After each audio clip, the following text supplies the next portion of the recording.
Good morning. मैं राज sir Rajguru host classes फिर से लेकर आया हूँ C++ का वीडियो आपके लिए।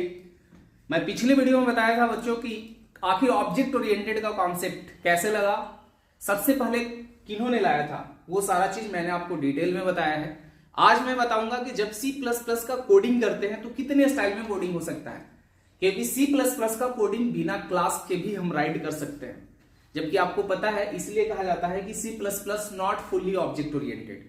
बिना क्लास का हम यहाँ प्रोग्राम करते हैं। जैसे आप जावा की कोडिंग पढ़ेंगे तो आप देखेंगे कि विदाउट क्लास हम जावा में कोडिंग नहीं कर सकते हैं, बट यहाँ पे बिना क्लास का हम कोडिंग कर सकते हैं। तो इसीलिए मैंने आपको आज का जो टॉपिक दिया है उसमें है कि we write the C++ programming two style. अब इसमें क्या है, तो एक होता है विदाउट यूजिंग क्लास। तो विदाउट यूजिंग क्लास में बिना क्लास का सिंपल सी की तरह आप राइट कर सकते हैं।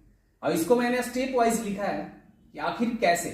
तो ये एक structure, simple structure C program का भी मैं वीडियो में डाला था, उसमें लिखा था। तो यहाँ पे हेडर फाइल हो गया, एटलीस्ट 2 हेडर फाइल लगाते हैं। ऐसे हम अपने नीड के अनुसार हेडर फाइल को बढ़ाते घटाते भी हैं। उसके बाद ग्लोबल वेरिएबल बनाएंगे, फिर फंक्शन को डिक्लेयर करते हैं। मेन फंक्शन आएगा, वेरिएबल, उसके बाद input output function, arithmetical logical जो भी टास्क करना है कीजिए। और ये मेन पे भी मैंने स्पेशल वीडियो बनाया था कि आखिर मेन का नाम क्यों पड़ा है मेन। तो चलो एक यहाँ पे छोटा सा कोडिंग लिखते हैं। सबसे पहले हेडर फाइल के बारे में आते हैं। एक्चुअली हेडर फाइल इसका नाम इसलिए दिया गया है कि ये सबसे स्टार्टिंग में लिखते हैं, और ये सारी बातें हेडर फाइल का डिफिनेशन वगैरह थोड़ा शॉर्ट में पास कर रहे हैं, क्योंकि ये सी का चीज है और सी में ऑलरेडी बना हुआ हेडर फाइल का वीडियो आप देख सकते हैं। लेकिन इसका जो अलग हेडर फाइल है iostream.h, उस पर जरूर चर्चा करेंगे और उसको डीपली पढ़ेंगे। तो यहां भी हम सबसे पहले जो ऐड करते हैं हैश के साथ, जो प्री प्रोसेसर है, हैश इंक्लूड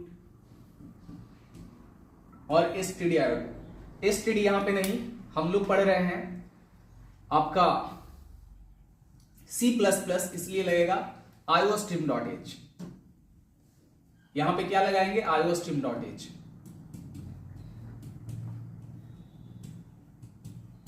तो ये iostream.h हो गया। अब iostream.h के बारे में क्या है कि I for input, O for output, input output stream. तो यहां पे iostream नाम का एक क्लास है जिसका 2 सब क्लास होता है, एक iostream और एक ostream, और इसी का ऑब्जेक्ट है cin और cout। iostream.h को हम एंगल ब्रैकेट में भी लिख सकते हैं या डबल इन्वर्टेड में भी लिख सकते हैं। ये हैश यहाँ पे प्री प्रोसेसर है, इंक्लूड क्या है, डायरेक्टिव है, ये हो गया, कोनियो भी लगा दो यहां पे। अब ये हेडर फाइल कहा जाता है कि क्या हम इसी स्टाइल में लिख सकते हैं। हाँ, तो हेडर फाइल लिखने के लिए आपको प्री प्रोसेसर हैश का सिंबल, ये डायरेक्टिव इंक्लूड यूज होगा, लेकिन यहां पे एंगल ब्रैकेट के अलावा हम डबल इन्वर्टेड कॉमा का भी यूज करते हैं। दोनों में डिफरेंसेस क्या है कि प्री डिफाइंड हेडर फाइल को हम एंगल ब्रैकेट में राइट करते हैं, ऐसा सी में भी है और C++ में भी है, और यूजर डिफाइंड हेडर फाइल को हम लोग डबल इन्वर्टेड कॉमा के अंदर राइट करते हैं। अब इसका प्रोसेसिंग में क्या डिफरेंस होगा कि जो फाइल अगर डबल इन्वर्टेड कॉमा के अंदर लिखा हुआ है, सपोज यहां पे iostream लिख दिया मैं और यहां भी लिख दिया, दोनों में डिफरेंस क्या होगा कि जब प्रोग्राम रन होगा तो इस iostream फाइल को सबसे पहले जाकर यूजर के लाइब्रेरी में सर्च करेगा, वहां नहीं मैच होगा तब जाकर सिस्टम के लाइब्रेरी में जाएगा जहां पे C++ का फाइल सेव है। लेकिन एंगल ब्रैकेट में होगा तो सबसे पहले कहां पे जाएगा, सबसे पहले सिस्टम के लाइब्रेरी में ही जाएगा, यूजर में नहीं जाएगा, इसलिए इसका स्पीड फास्ट होता है। अगर आपका कोई अपना हेडर फाइल है तो आप उसको एंगल ब्रैकेट में लिख सकते हैं, और ये प्री प्रोसेसर नाम का प्रोग्राम होता है जो कि कंपाइलर को रन करने से पहले रन करता है। जैसे हम प्रोग्राम रन करवाएंगे तो ये लिंकिंग का काम करता है, जो कि हेडर फाइल और प्रोग्राम के बीच में रन करवाता है। हम अब यहां पे आते हैं ग्लोबल वेरिएबल के बारे में। तो सपोज मैंने एक वेरिएबल लिया इंट a इक्वल टू 10 और b इक्वल टू 20। अब ये क्या है कि ग्लोबल वेरिएबल का मतलब हो गया कि ये ग्लोबल स्कोप पे काम करता है, मतलब ये किसी भी फंक्शन बॉडी से एक्सेस किया जा सकता है अगर एक से ज्यादा फंक्शन है प्रोग्राम में, तो क्योंकि एज ए लोकल ट्रीट नहीं होता है ये। यहां तक कि अगर हम मेन का यूज करते हैं तो मेन के अंदर आप चाहो तो फिर से वेरिएबल बना सकते हो। अगर सेम है इंट a तो a नाम से आप वेरिएबल बना सकते हो, ठीक है। अगर सपोज इस a में हम स्टोर कर दिया मैंने 20, और ये ऑलरेडी इसका वीडियो बनाया हुआ है, आप वेरिएबल जाकर पढ़ोगे सी में तो बहुत बेहतरीन तरीके से मैंने वेरिएबल को बताया है कि अब इसमें प्रिंट करना होगा तो क्या यूज करना होगा, कब 10 प्रिंट करेगा, कब 20 प्रिंट करेगा। ऐसे अगर आप बाय डिफॉल्ट यहाँ पे सी आउट कर दोगे तो एक का वैल्यू नहीं लेगा, एक का लोकल वेरिएबल का वैल्यू लेगा, क्योंकि मेन के अंदर सी आउट लगाएंगे तो ये इक्वल टू 20 दिखाएगा, ये इक्वल टू 10 कैसे दिखाएगा, सिंपल सा स्कोप ऑपरेटर लगाते हैं।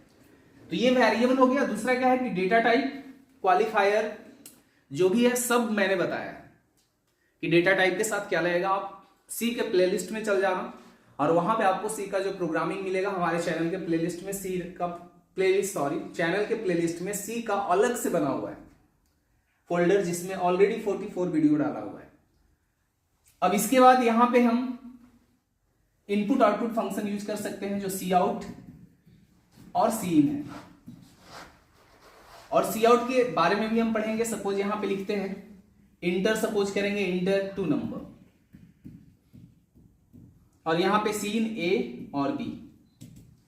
ये आईओ स्ट्रीम का, जब तक आईओ स्ट्रीम नहीं लगाएंगे सी आउट सी नहीं रन करेगा। अगर आप यहां पे सम भी करना चाहते हो तो आप सम कर सकते हो, C out sum equal to A plus B, और इसके बाद रिटर्न कर लो, इंट लगाया है तो।